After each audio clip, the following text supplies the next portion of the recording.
વાસી ગામની પ્રાથમિક શાળા ખાતે કન્યા કેળવણી મહોત્સવ અને શાળા પ્રવેશોત્સવ 2025નું આયોજન કરાયું। કન્યા કેળવણી મહોત્સવ અને શાળા પ્રવેશોત્સવ કાર્યક્રમમાં મુખ્ય મહેમાન તરીકે મામલતદાર માધવીબેન મિસ્ત્રી તથા લાયસન્સ અધિકારી મનીષાબેન તથા આરોગ્ય ઓફિસર તલાટી ક્રમ મંત્રી તથા ગ્રામજનો પ્રાથમિક શાળા વસીમાં પધાર્યા હતા।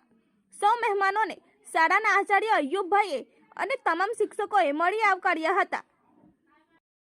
શાળાની કામગીરી જોઈ મામલતદારે શાળાના આચાર્ય અને તમામ શિક્ષકોને પોતાના વક્તવ્ય દ્વારા બિરદાવ્યા અને પ્રોત્સાહિત કર્યા। કેટલાક બાળકોનું વાંચન તપાસી બાળકોને પ્રોત્સાહિત કર્યા। આજના પ્રસંગે શાળામાં દર વર્ષે તેજસ્વી તારલાઓનો સન્માન થાય તે માટે ભેટ આપી બાળકોને મોટિવેટ કરતા રજાકભાઈ પટેલનું પણ સન્માન કરવામાં આવ્યું, જેમાં રાષ્ટ્રવાદી મુસ્લિમ પસમંદા મહાજના વાગરા તાલુકા પ્રમુખના પુત્ર હસનૈન દિવાનને પણ પહેલા ધોરણમાં પ્રથમ સિદ્ધિ હાંસલ કરવા બદલ પ્રમાણપત્ર આપી સન્માનિત કરવામાં આવ્યા હતા। આ કાર્યક્રમનું સંચાલન કરનાર એન્કર ફાતિમાબેન અને અલીભાઈ બંને વિદ્યાર્થીઓએ જોરદાર રજૂઆત કરી અધિકારીગણના દિલ જીતી લીધા હતા।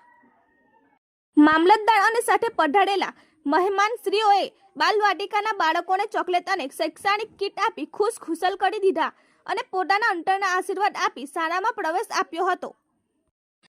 આ કાર્યક્રમમાં બાલવાટિકાના બાળકો સાથે નીચે બેઠેલા પ્રજ્ઞા શિક્ષક મહેન્દ્રભાઈ મકવાણાને બાળકો સાથે બેઠેલા જોઈને મામલતદારે ગીચુભાઈ બઠેકા મુછાળીમાં એમના માટે સંબોધન કર્યું, જે શાળા અને ગામ લોકો માટે ખૂબ મોટી ગર્વની વાત હતી। આમ કન્યા કેળવણી મહોત્સવ અને શાળા પ્રવેશોત્સવ કાર્યક્રમ ખૂબ જ આનંદ ઉલ્લાસથી પૂર્ણ થયો।